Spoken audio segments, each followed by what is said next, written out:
पाकिस्तानी को अगर वहाँ पर कोई मुसाइब हैं, मुश्किलात हैं, मैं आज फिर कहता हूँ आए बैठ के बात करें।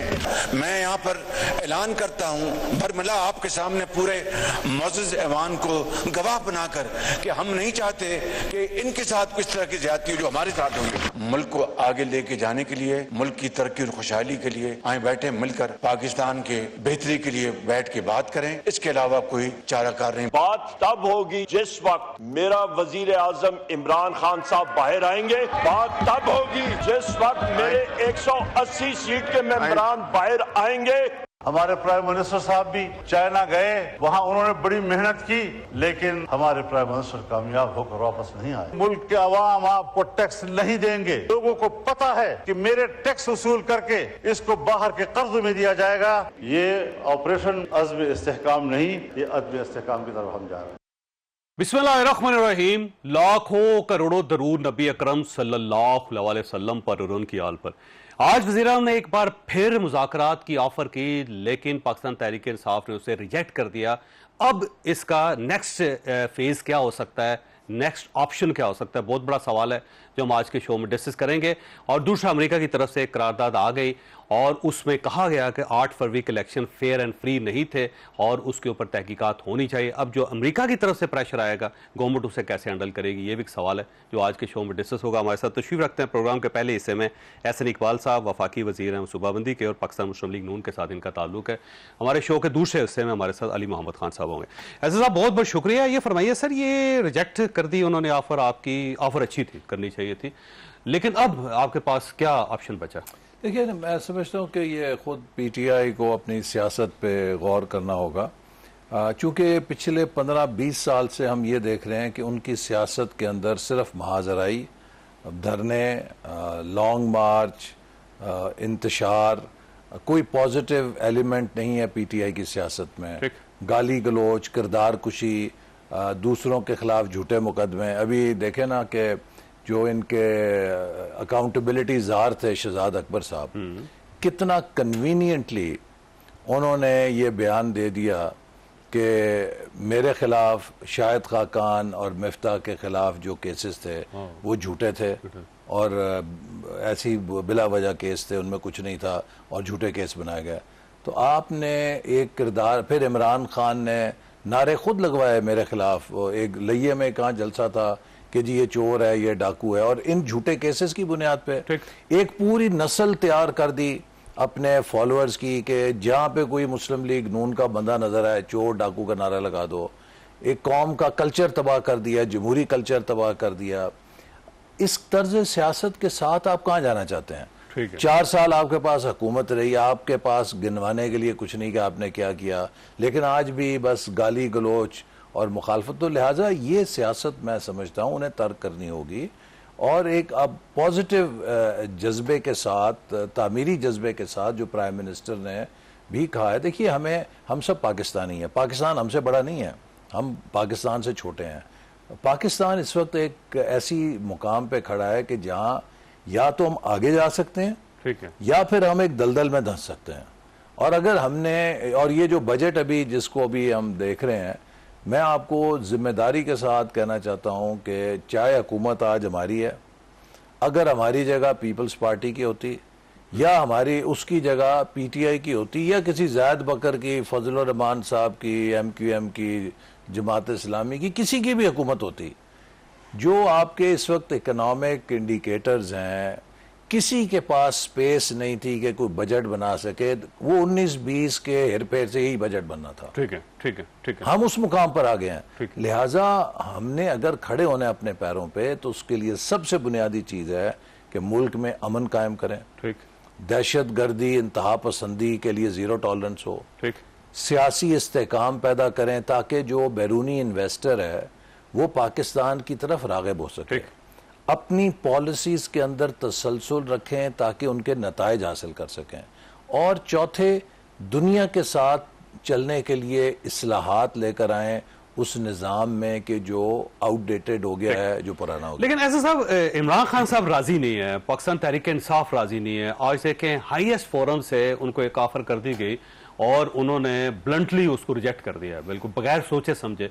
तो ऑप्शन क्या है फिर अब आपके पास? इसका मतलब चैप्टर क्लोज है। इसमें हम तो तैयार हैं, लेकिन अगर पीटीआई मुज़ाकरात नहीं करेगी, मुझे यकीन है कि आहिस्ता आहिस्ता वो खुद इरेलीवेंट हो जाएगी पॉलिटिक्स में। देखिए, पाकिस्तान के आम आदमी का क्या मसला है?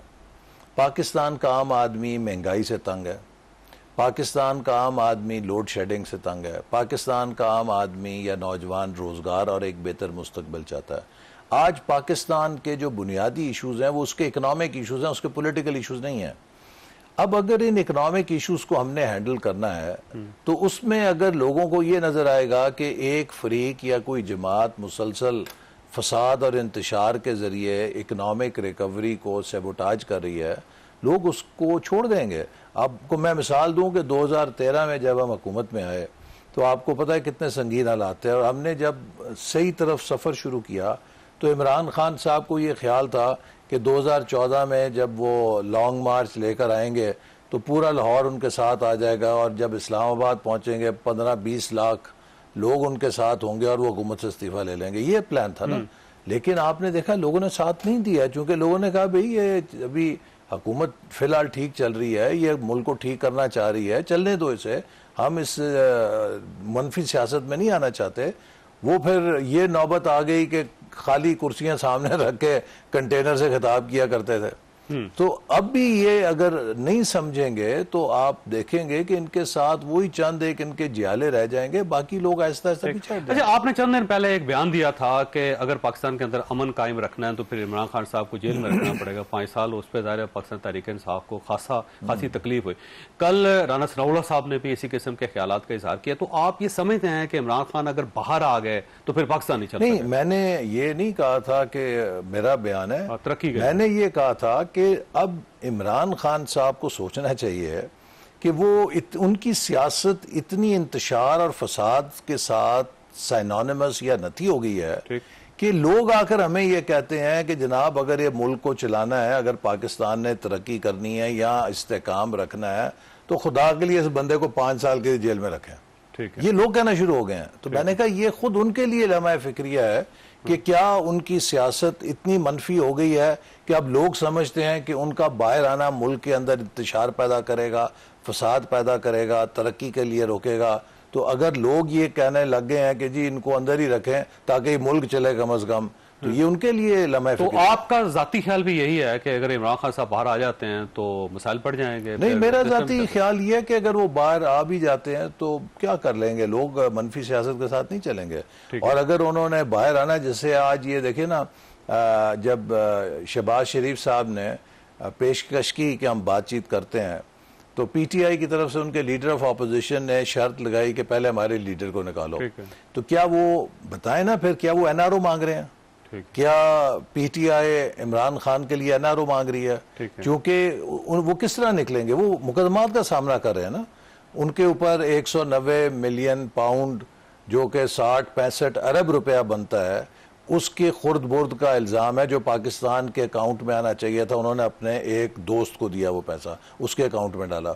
उनके ऊपर नहायत कीमती तहाइफ को बेच कर फायदा हासिल करने का जो तो खत्म हो गया ना केस सर, वो तो बरी हो गया ना उसमें। वो बरी नहीं, अभी तो है ना, अभी जो चलेगा। ब्राजील के साबिक सदर को अगर उस पर मुआवजा हो सकता है तो ये कानून से बड़े हैं। ये तो हमें मिसालें देते थे कि जनाब वो हदीसें पढ़ पढ़ के सुनाते थे कि वो कौमें तबाह हो गई जिसमें छोटा और बड़ा फर्क हो। वैसे इमरान खान साहब के बाहर आने के चांसेस तो नहीं कोई? वैसे ये कि ये फैसला तो अदालतों ने करना है। अगर गवर्नमेंट ने भी करना है, गवर्नमेंट अगर केस ना बनाए नए तो वो बाहर आ जाएंगे, लेकिन गवर्नमेंट केस बनाती चली जाएगी तो कैसे आएंगे? तो उनके अपने जो है जराइम है उनके ऊपर है और अदालत के ऊपर है, और जिस स्पीड के साथ तहरीक इंसाफ का इंसाफ मिलता है तो कोई बैद नहीं कि जल्दी आ जाए। देखिए, मैं तो हैरान होता हूं कि इस मुल्क में अदलिया का क्या पैमाना है। हम लोग जेलों में थे, 2-2 महीने महीना में पेशियां पड़ती थी। यहाँ रोजाना केस लगते हैं कि जी आज नहीं तो कल, कल नहीं तो परसों। सर यही इंसाफ आप चाहते थे ना? वैसे नहीं हो रहा है ना, तो मेरा मकसद है कि ये बड़ा इंटरेस्टिंग है ना। 8 बजे तक अदालत खुली रहती है कि जनाब पता करें इमरान खान साहब उठे हैं कि नहीं उठे हैं, घर से चल पड़े हैं कि नहीं चल पड़े। अदालत इंतजार कर रही है, एक आम आदमी आवाज पड़ती है, पेश नहीं होता तो मुकदमा खारिज।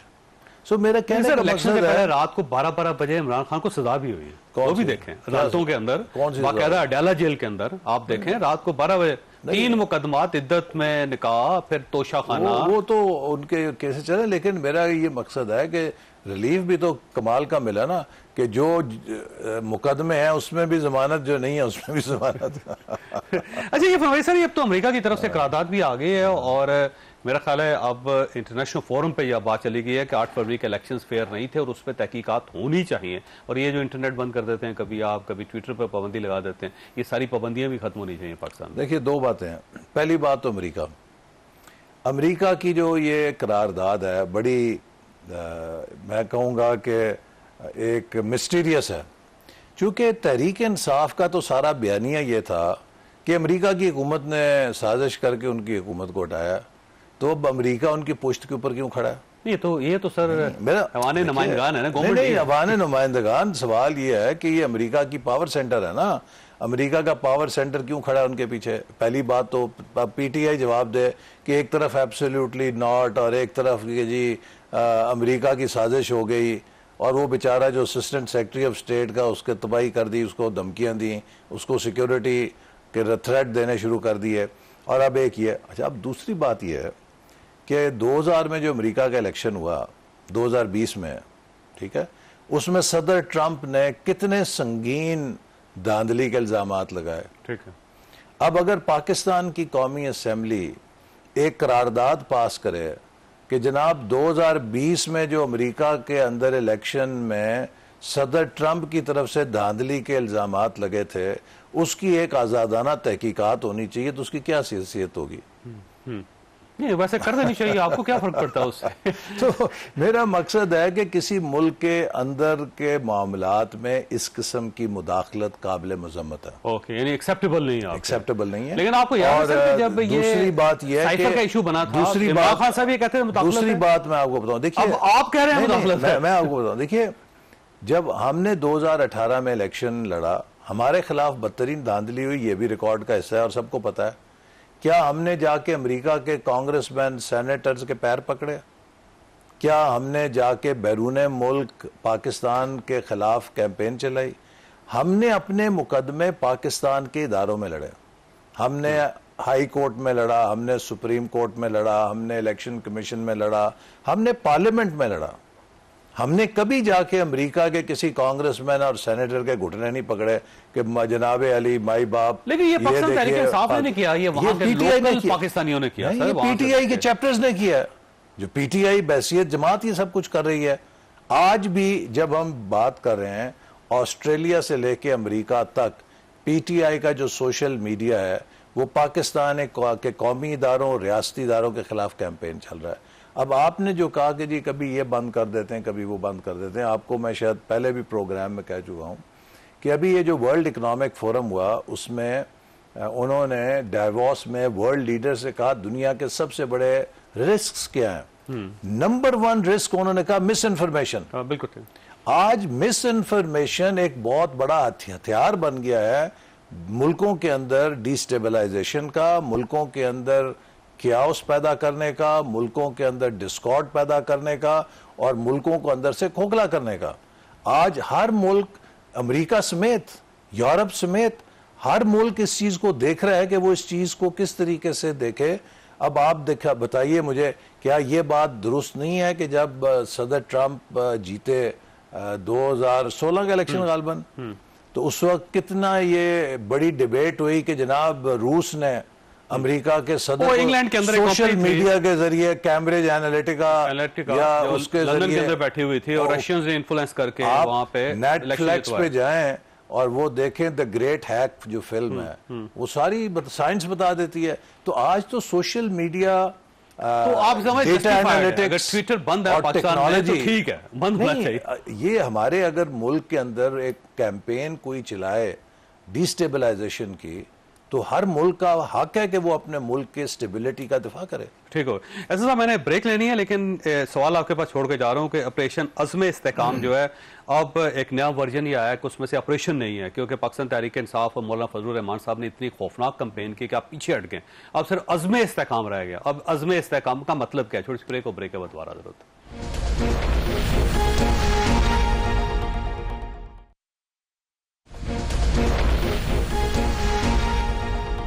प्रोग्राम में दोबारा खुश आमदीद। ऐसा साहब, ये आपने वज़ीर साहब ने ऐलान किया ऑपरेशन अज़्म इस्तेकाम का, उसमें ऑपरेशन का लफ्ज़ था, फिर प्रेस रिलीज जारी की गई, फिर कैबिनेट से उसकी मंजूरी दी गई, पाकिस्तान तहरीक इंसाफ की तरफ से प्रेशर आया, मौलाना फजलुर रहमान साहब उनके साथ खड़े हो गए, ANP उनके साथ खड़ी होगी, जिरगा ने जिरगा हुआ पेशावर में, उन्होंने भी कह दिया कि हम ऑपरेशन करने की इजाज़त देंगे। ऐसा लगता है जैसे स्टेट पीछे हट गई, अब सिर्फ अज़्म इस्तेकाम रह गया। तो इस अज़्म इस्तेकाम का मतलब क्या? देखिए, पहली बात तो यह है कि जैसे इस बात की वजाहत हो चुकी है कि इसका मकसद कतन किसी किस्म की डिस्प्लेसमेंट नहीं, ये ऑपरेशन रद्दुल फसाद या ऑपरेशन ज़रब अज़्ब की तर्ज का ऑपरेशन नहीं है।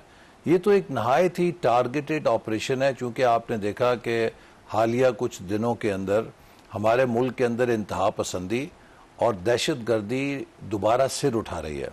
अभी देखिए, हाल ही में जो स्वात का वाक़या हुआ है, आई ओपनर है ना।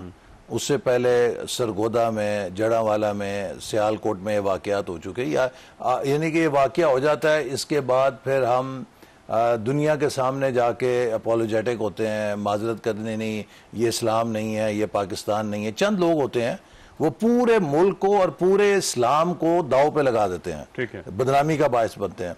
इसी तरह चीन के जो हमारे वर्कर्स हैं उनके ऊपर दहशत गर्दी के वाक़यात हुए, जिन्होंने पाकिस्तान और चीन के ताल्लुकात को मुतासर करने की कोशिश की। और अब आपने देखा कुछ लोग पकड़े भी गए कि जिनसे ये पता चला कि एक बड़ी मुनज़्ज़म साजिश हो रही है भारत की तरफ से कि वो पाकिस्तान में डिस्टेबलाइजेशन करे। फिर यही लोग जो आज मुखालफत कर रहे हैं, मुझे नहीं समझ आती कि ये क्या कहना चाह रहे हैं कि जब हमें इनफरादी तौर पे मिलते हैं तो ये बताते हैं कि हमारे KP के बाज़ ज़िला में हालात इतने ख़राब हैं कि वहाँ पे तो कोई अब लॉ एंड ऑर्डर नहीं है। कौन कहता है आपसे? ये JUI वाले भी कहते हैं, PTI वाले भी कहते हैं, ये सारे कहते हैं। मैं PTI में कौन कहता है आपको? क्योंकि PTI का मौक़िफ़ ही मुख्तलिफ है। किसी का क्या नाम लूं, मकसद ये जितने वो कहते हैं जी हमारे जो जनूबी ज़िला हैं उनके अंदर देखिए क्या हालात हैं। ये एपेक्स कमेटी में थे आप जब? नहीं, मैं नहीं था। ठीक है। अच्छा, अब मसला ये सर कि मौलाना फजलुर रहमान साहब ने ये कहा है कि चाइनीज की तरफ से आया है प्रेशर और उसकी वजह से आप ये कर रहे हैं, क्योंकि उन्होंने कहा है कि देखिए, चाइनीज की तरफ से कोई प्रेशर नहीं, ये हमारा अपना मफाद है। पाकिस्तान में अमन, पाकिस्तान में दहशत गर्दी को ख़त्म करना, पाकिस्तान में इंतहा पसंदी को रोकना, ना हमने चीन को खुश करने के लिए करना है, ना हमने अमेरिका को खुश करने के लिए करना है। अगर हम अपने मुल्क की बका चाहते हैं, अपने मुल्क की तरक्की चाहते हैं, तो ये सब कुछ हमने अपने लिए करना है ना। आप मुझे बताइए कि जिस मुल्क के अंदर दहशत गर्दी होगी, जिस मुल्क के अंदर ये स्वात जैसे वाक़यात होंगे, उस मुल्क में कौन सरमायाकारी करेगा?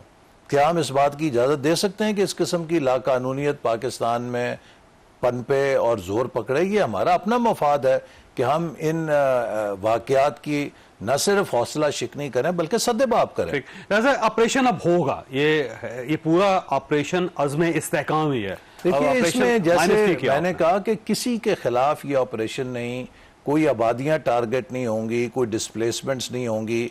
ये नहायत टारगेटेड जो जहां पर दहशत गर्दी के बराकज हैं या जो इंतहा पसंदी जहां से फैल रही है, उन चीज़ों को न्यूट्रलाइज करना या उनका सद्देबाब करना, ये एक रियासत का फर्ज है। सर, मौलाना फजलुर रहमान साहब के, ANP के, पाकिस्तान तहरीक इंसाफ के, आप उनको खत्म क्यों नहीं करते? मेरा ख्याल है कि ये मैं तो जाती तौर पे समझता हूँ कि वजीर आजम को चाहिए कि सबको बुलाएं, और जैसे कि जब आर्मी पब्लिक स्कूल के बाद ऑपरेशन हुआ था, सबको बुला के एतमाद में नवाज शरीफ साहब ने लिया था, तो और इसी तरह मीडिया को एतमाद में लें और वाजे करें। तो ये इसमें सिर्फ मुझे थोड़ी एक लैक ऑफ अंडरस्टैंडिंग या मिसकम्युनिकेशन लगती है, वरना ऐसे कोई खदशात नहीं। ऑल पार्टीज कॉन्फ्रेंस बुलाई जाए, बिल्कुल बुलाई जानी चाहिए, और उसके चांसेस हैं। पाकिस्तान में दहशत गर्दी और इंतहा पसंदी का सामना करना और मुकाबला करना ये सिर्फ एक जमात का, हुकूमत का नहीं, पूरी कौम का फर्ज है, क्योंकि ये वो रुझानात हैं जो हमारे बच्चों को आगे देखने पड़ेंगे। हम अफोर्ड नहीं कर सकते कि इस मुल्क के अंदर इंतहा पसंदी या इस मुल्क के अंदर दहशत गर्दी पनपे या दोबारा जिंदा हो। इसलिए हम सबको मिलकर इसके ऊपर सियासत नहीं करनी चाहिए। ये रियासत की बका का मामला है, ये रियासत के इस्तेकाम का मामला है, ये मुल्क की मईशत के मुस्तकबिल का मामला है। चांस है ऑल पार्टीज कॉन्फ्रेंस का? ये इसका फैसला तो वजीर आजम करेंगे, लेकिन मैं जाती तौर पे समझता हूं कि जरूर वजीर आजम को एतमाद में लेना चाहिए, तमाम पार्टीज को, और इसी तरह जो मीडिया है उसको एतमाद में लेना चाहिए, ताकि लोगों के खदशात का ज़ाला हो। ऐसी कोई बात मेरे इल्म में जो मालूमात हैं उसमें ये जितने एतराज़ात किए जा रहे हैं सब बेबुनियाद हैं। ठीक है। अच्छा, इन कैमरा इजलास जो है वज़ीर साहब ने कहा है होगा, तो अब सवाल ये है कि इन कैमरा इजलास के अंदर ब्रीफिंग कौन देंगे? क्या आर्मी चीफ आएंगे या फिर DGI आएंगे उनके साथ और वो ब्रीफ करेंगे? अब इसका तो आपको या वजीर आजम बता सकते हैं या वजीर दिफा बता सकते हैं। ये मुतालबा पाकिस्तान तहरीक इंसाफ की तरफ से कि आर्मी चीफ आए और साथ DGI आए और आके वो ब्रीफ करें। नहीं, इसमें ऐसी कोई बात नहीं है। माजी में भी ऐसी ब्रीफिंग्स होती रही हैं। जब PTI का दौर था तो जनरल बाजवा, जनरल फैज़ नेशनल सिक्योरिटी पे पार्लियामेंट के अंदर ब्रीफिंग करते थे, तो ऐसी कोई अनहोनी बात नहीं है।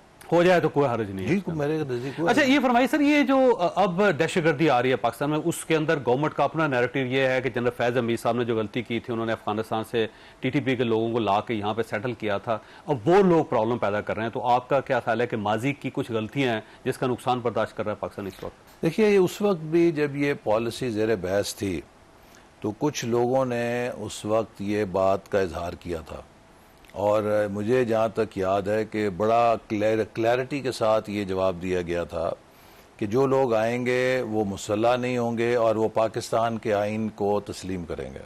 एक किसने कहा था? जनरल फैज हमीद साहब, जिन्होंने ब्रीफिंग दी थी। लेकिन ऐसा नहीं हुआ, तो लिहाजा हमें अपने माजी से सबक सीखना चाहिए। हमने दहशत गर्दी के खिलाफ बड़ी कुर्बानियाँ दी हैं, हमारी फौज ने कुर्बानियाँ दी हैं, हमारी पुलिस ने दी हैं, सिक्योरिटी के इदारों ने दी हैं, कौम ने दी हैं। देखिए कितना सूबा खैबर पख्तूनख्वा में कितना लहू बहा है, वहाँ के लोगों के कंधे शल हो गए थे खुदकुश बम्बारों के हाथों, अपने प्यारों की लाशें उठा उठा के। आर्मी पब्लिक स्कूल का वाकया देख लीजिए, तो पूरे मुल्क के अंदर ये हुआ, कहीं शहरी मर रहे हैं, कहीं हमारे और लोग इसका निशाना बन रहे हैं। तो हमने एक बड़ी कुर्बानी दी है, और अब अगर उस कुर्बानी के बाद हम फिर उसके तमाम नताइज को फेंकना चाहते हैं, ज़ाय करना चाहते हैं, तो हमसे ज्यादा तो इसका मतलब ये हुआ कि जनाब बाजवा साहब और जनाब फैज हमीद साहब की वो जो प्लानिंग थी वो गलत साबित हुई, वो उनको ये नहीं करना चाहिए था इन लोगों को। मेरा ख्याल है कि वो जो भी पॉलिसी थी वो वेल थॉट आउट नहीं थी, ठीक, और अगर वो करनी थी तो उसके लिए जो कोई सेफ गार्ड्स होने चाहिए थे वो सेफ गार्ड्स नहीं थे। अच्छा, आप फरमाइए सर, अब क्योंकि अब भी अफगानिस्तान से अगर आप देख लें जो बलोच अस्करियत पसंद हैं उनको बैकिंग मिल रही है अफगानिस्तान से, ये जो TTP के लोग पाकिस्तान के अंदर जो कुछ कर रहे हैं उसकी सपोर्ट है अफगानिस्तान से मिल रही है, तो आप जो ऑपरेशन करेंगे क्या ये अफगानिस्तान के अंदर जाकर भी करेंगे? देखिए, हम तो जो ऑपरेशन करेंगे वो उन लोगों के खिलाफ करेंगे जो हमारे मुल्क के अंदर दहशतगर्दी कर रहे हैं, जो हमारे मुल्क के अंदर इंतहा पसंदी कर रहे हैं, उसको न्यूट्रलाइज करेंगे। और मैं समझता हूँ कि एक्चुअली ये कोई ऑपरेशन नहीं है, ठीक, ये नेशनल एक्शन प्लान का अपग्रेडेड वर्जन होगा जो आज के हालात के मुताबिक होगा। नेशनल एक्शन प्लान वो था जिस पर पूरी कौम का इत्तेफाक था, और वो 2014-15 में बनाया गया। आज हालात थोड़े से उससे बदल गए हैं, तो इन अ वे ये जो मेरे नज़दीक जो मैं समझता हूँ ये जिसे आप ऑपरेशन कह रहे हैं या अज़्म इस्तेहकाम है, ये नेशनल एक्शन प्लान ही की एक वर्शन है कि जो आज के हालात के मुताबिक जिस पर अमल दरामद किया जाएगा। और वो देखें, जब नेशनल एक्शन प्लान पर अमल दरामद हुआ था बड़ा मौसर हुआ था, उससे एकदम दहशतगर्दी की कमर टूटी थी, और इंतहा पसंदी का जो मुल्क के अंदर प्रचार होता था, जो उसका फरोग था, उसके रास्ते में रुकावट हुई थी। और हमें उस पैगाम पर, वो जो पैगाम पाकिस्तान उस वक्त हमने बनाया था जिसमें तमाम मजहबी क़यादत के साथ मिलकर बताया था कि ये चीज़ें जो खुदकुश बमबारी है, दहशतगर्दी है, इंतहा पसंदी है, इसका इस्लाम से कोई ताल्लुक नहीं है। तो हमें उलमा को इसमें शरीक करना चाहिए, हमें मीडिया को शरीक करना चाहिए, हमें एजुकेशनिस्ट को शरीक करना चाहिए। ये होल ऑफ सोसाइटी अप्रोच की जरूरत है। अगर नेशनल इशू है तो फिर पूरी नेशन को उसके साथ होना चाहिए, अगर नहीं है तो फिर नेशनल इशू खत्म नहीं हो सकेगा। ऐसे साहब आपका बहुत बहुत शुक्रिया। खास यहाँ पे छोटी ब्रेक लेंगे और ब्रेक के बाद अली मोहम्मद खान साहब हमारे साथ होंगे।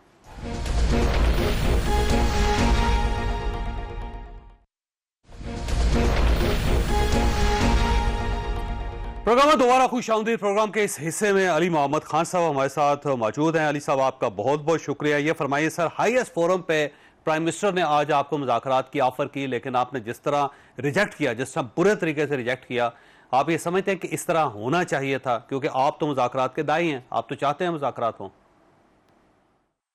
बहुत शुक्रिया चौधरी साहब। बिस्मिल्लाहिर्रहमानिर्रहीम। जी, मैंने असेंबली में आज तकरीर में ये बात की कि अगर आप मुल्की मसाइल का कोई हल चाहते हैं, कोई भी चाहता है, तो आपको इमरान खान से बात करनी पड़ेगी जो अडयाला में है जी। और इस वक्त मुल्क की 2/3 अक्सरियत के वो रिप्रेजेंटेटिव हैं। तो आप उनसे बात कीजिए, जिससे मुल्क के मसाइल है तभी हल निकले। तो उसके जवाब में शहबाज शरीफ साहब ने फिर खड़े होकर किया, तो उन्होंने मुज़ाकरात की बात की। देखिए, अगर मियाँ शहबाज शरीफ साहब मुज़ाकरात में जीता है तो फिर उनको उनकी हुकूमत को अपने अमल से साबित करना होगा कि उसने जीता है। क्योंकि एक तरफ लोगों पे पर्चे काटना, उन पे पुलिस गर्दी करना, उनको उठा लेना, उनको पकड़ लेना, उनको जेलों में डालना, पता नहीं क्या क्या इवन आज तक कर रहे हैं। कोई पॉलिटिकल एक्टिविटी अलाउ नहीं है। इन हालात में हुकूमत का काम है कि वो माहौल को बेहतर बनाए और मुज़ाकरात करने के लिए हुकूमत को माहौल बेहतर करना चाहिए। उसके बाद इमरान खान साहब ने तो यही बात की थी कि अगर कोई डायलॉग हो मीनिंगफुल होना चाहिए, जिसमें असीरान की रहाई और मैंडेट की वापसी है। तो बॉल तो हुकूमत के कोर्ट में, हमारे कोर्ट में तो। अब देखिए सर, ये वज़ीर आज़म से बड़ा तो कोई ओहदेदार नहीं है और वज़ीर आज़म ही ज़ाहिर है इस टाइप के मसले हल कर सकते हैं। तो जब तक आप उनके साथ बैठेंगे नहीं, ये मामला तो सेटल नहीं हो सकेंगे। उससे पहले कंडीशन लगा देना कि आप ये कर लें, आप वो कर लें, वो कर लें। अगर उन्होंने सब कुछ मान लिया तो फिर मुज़ाकरात की जरूरत ही नहीं है। मेरा ख्याल है आपको ये टेबल पे बैठ के कहीं ना कहीं जाके सेटल करनी चाहिए थी चीजें। चौधरी साहब, देखिए, मैं आपको अपनी स्पीच मैंने भेजी है जो असेंबली में मैंने आज की, तो मियाँ शहबाज शरीफ साहब ने पहले खुद तो उन्होंने बात नहीं की, वो तो जब मैंने बात की उसके जवाब में उन्होंने गुफ्तगू की जी। तो मैंने उसमें यही अर्ज किया चौधरी साहब कि जब की सियासी कुव्वतें आपस में बैठ के बात करती हैं तो कुछ अनासिर ऐसे हैं जो माहौल खराब करते हैं। उसमें फिर मैंने आपको उनको हवाला दिया कि जब आप ही के सीनियर मेंबर राना सनाउल्लाह साहब ने कहा कि मुज़ाकरात, तो उससे पहले कि हम हाँ या ना कहते तो कुछ लोगों ने किस के देश में आके जिस तरीके से रऊफ हसन साहब पे अटैक किया। तो आप मुझे बताइए कि मुज़ाकरात करने वाला माहौल हुकूमत बना रही है, आप लोग शहरों पे हमले कर रहे हैं, फिर आप मुज़ाकरात की बात करें। तो मियाँ साहब ने आज जब मुज़ाकरात की बात की है कि करने चाहिए, तो जैसी मेरी कोई मुलाकात खान साहब से होती है ये बात मैं उन तक पहुंचा दूंगा कि मियाँ शहबाज शरीफ साहब ये कह रहे हैं। तो देखते हैं फिर आप बात आगे कहाँ जाती है। इमरान खान साहब ने तो कभी भी कतई तौर पर मुज़ाकरात से इनकार कभी भी नहीं किया, लेकिन उन्होंने यही कहा था कि अगर मुज़ाकरात हो तो मीनिंगफुल हो ना, नशिस्तन दुस्तन बर्खास्तन तो नहीं करने।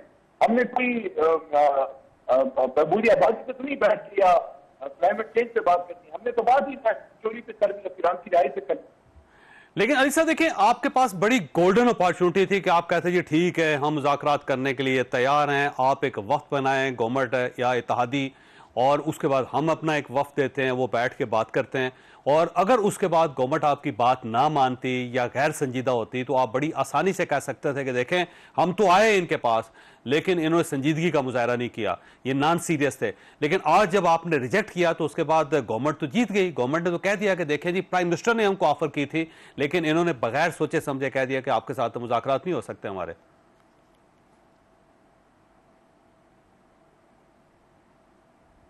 आपको आवाज आ रही है अली साहब? अली साहब आपको आवाज आ रही है? मेरा ख्याल है अली साहब तक आवाज नहीं जा रही। यहां ब्रेक लेंगे, ब्रेक के बाद दोबारा जरूरत।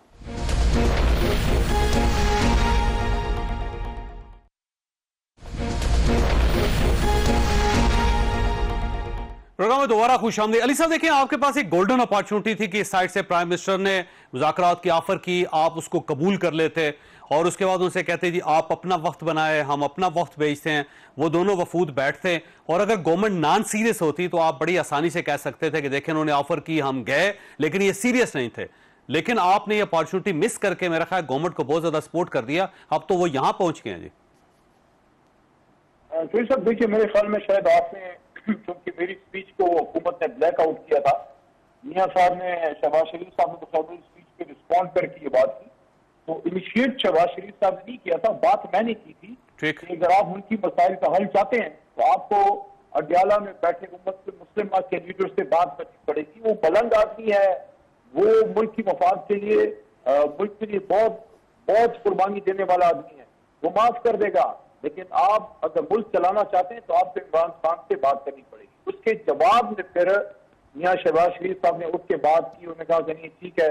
मैंने ये बात की थी कि एक तरफ हुकूमती सीनियर नुमाइंदे राना सनाउल्लाह साहब कहते हैं कि मुज़ाकरात करें, दूसरी तरफ हमारे ही एक सीनियर आदमी रऊफ हसन साहब थे, वो तीसरी सनफ की शक्ल में लोग आके हमला करते हैं। अब उनकी दुश्मनों से क्या आप क्या समझते हैं कि उनसे कोई साथ दुश्मनों की लड़ाई थी जो उन पर अटैक हुआ? सबको पता है कि प्रेशर टैक्टिक था, तरीके साहब को प्रेशराइज करने की कोशिश थी। तो आप मुझे बताएं चौधरी साहब, आप सीनियर आदमी हैं, क्या ये माहौल बनाने वाली बात है कि जब आप मुज़ाकरात की बात करते हैं तो हुकूमत का फर्ज है कि वो माहौल बनाए? एक तरफ हुकूमत के लोग मुज़ाकरात की बात करते हैं, दूसरी तरफ हमारे लोगों पे ऐसे अटैक किए जाते हैं, फिर रोज पर्चे रोज उठाना, कोई सियासी आजादी नहीं, ये पर्चे वो उठा लेना, गायब कर देना, मार देना, ये चीजें। तो इसलिए मैंने ये बात की कि हुकूमत का काम है कि हुकूमत माहौल बनाए। मुज़ाकरात का जहां तक ताल्लुक है, देखिए खान साहब ने मेरे सामने ये बात की कि मुज़ाकरात सिर्फ एक ही चीज है कि वो मीनिंगफुल हो, यानी मानी खेज हो, नशिस्तन गुफ्तन बर्खास्त ना हो और असीरान की रहाई और मैंडेट की वापसी। तो ये जो कोई अपना मियां शहबाज शरीफ साहब ने बात की है, तो उसमें तो किसी ने ये नहीं कहा कि हम आपसे नहीं, हम आपसे बात नहीं करते, किसने कहा? लेकिन ये बात जाहिर है, हॉल में मैं मौजूद था, असद कैसर साहब थे या उमर यूब साहब थे, सीनियर लोग जरूर हैं, लेकिन आखिरी फैसला तो इमरान खान साहब का है। तब इमरान खान साहब को देखना होगा कि वो इस पर क्या रिस्पॉन्ड करते हैं। लेकिन अगर शहबाज शरीफ साहब वाकई मुज़ाकरात या इस तरह की किसी भी बात में संजीदा है तो उनका अमल फिर इसकी गवाही देना, उनकी हुकूमत इस बात की फिर उनके अमल से जाहिर हो। जब आप पर्चे काट रहे हैं, कोई सियासी आजादी नहीं है, 80-80 साल बुजुर्ग खवातीन को जेलों में डाला हुआ है, बच्चों को जेलों में डाला हुआ है, तो आप माहौल बनाएं, उसके बाद फिर बात आगे चलेगी। तो अली साहब, मैं आपकी बात से ये अंदाजा कर सका हूं कि अभी मुज़ाकरात के दरवाजे बंद नहीं हुए आपकी तरफ से, इसका फैसला इमरान खान साहब करेंगे और अब आप लोग इस ऑफर को इमरान खान साहब के पास लेके जाएंगे और अगर उन्होंने कहा कि ठीक है मुज़ाकरात करें तो फिर मुज़ाकरात होंगे, अगर वो कहते हैं कि नहीं तो आपकी तरफ से इनकार हो जाएगा। देखिए, मियां शहबाज शरीफ साहब ने आज असेंबली के फ्लोर पे बतौर वजीर आजम बात की है। हम तो उनको वजीर आजम नहीं मानते, असल तो लड़ाई मुद्दा यही है, लेकिन ओहदे पे तो बैठे हैं ना जी। तो जब तक वो ओहदे पे बैठे हैं, वजीर आजम की जिम्मेदारी निभा रहे हैं, उनकी तरफ से मुज़ाकरात की बात आई। अब आप मुझे बताइए, असेंबली के फ्लोर पे इमरान खान साहब की इजाजत के बगैर यस और नो को कह सकता है? वो तो खान साहब के पास बात जाएगी। मुझे मौका मिलता है तो मैं बात उनको कह दूंगा, क्योंकि मेरी स्पीच के जवाब में शहबाज शरीफ ने बात की है। अब खान साहब जो है वो खुल अख्तियार हैं कि वो किस तनाजुर में शहबाज शरीफ की इस बात को लेते हैं। ये भी एक सवाल अपनी जगह मौजूद है कि शहबाज शरीफ साहब अगर ये बात कर रहे हैं तो कितने बाख्तियार हैं, यानी कि वो वज़ीर आज़म जरूर हैं।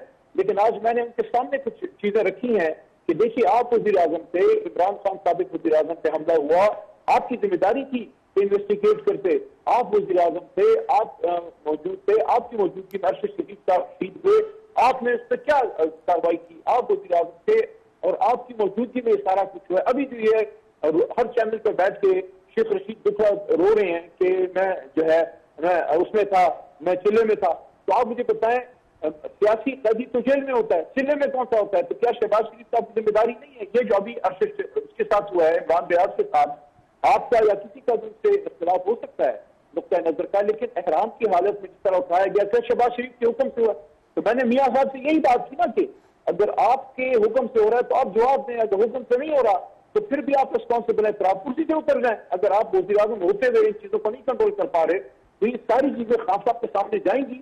मैं समझता हूँ मुज़ाकरात के, मेरी जाती राय है, मुज़ाकरात के दरवाजे किसी सूरत दोनों तरफ बंद नहीं करने चाहिए, लेकिन मुज़ाकरात अगर हो तो वो बामानी हो, वो टाइम गुजारने के लिए ना हो। ठीक है, और इसका मतलब ये हुआ कि उमर अयूब साहब का जो इनकार है वो उनकी जाती राय हो सकती है, पार्टी की राय नहीं है, फैसला बहरहाल अभी भी इमरान खान साहब ने करना। देखिए, आखिरी वीटो तो इमरान खान साहब है ना जी, बॉडी चेयरमैन तो इमरान खान साहब है। उमर अयूब साहब की जिम्मेदारी है, बहुत जिम्मेदार ओहदे पे उनके इमरान खान साहब ने दिया है। इस तरह चेयरमैन बैरिस्टर गौहर हैं, इसी तरह जो है असद कैसर साहब की रिस्पॉन्सिबिलिटी दी है, रऊफ हसन साहब तर्जमान है, बहुत लोगों की जिम्मेदारियां हैं, लेकिन आखिरी फैसला इमरान खान साहब का है।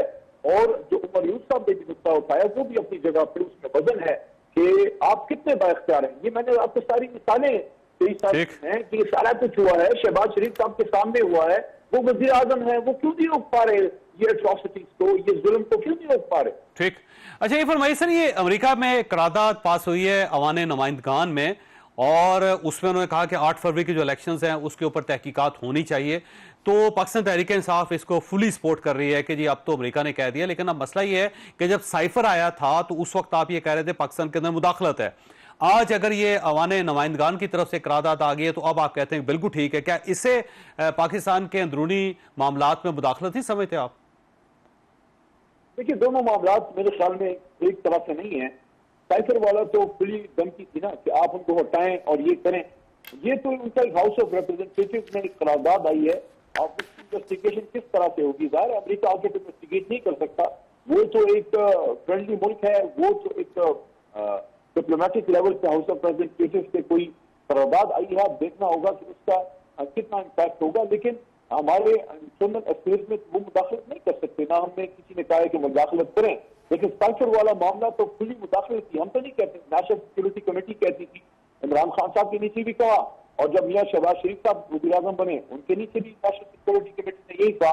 तो दोनों बिल्कुल मुख्तलिफ मामला हैं। तो साहब, एक तरफ एक हाउस ऑफ रिप्रेजेंटेटिव में करारदाद आती है जो पार्लियामेंटेरियन ने मूव की है, जाहिर है ऐवान के अंदर इस तरह की चीजें आती हैं।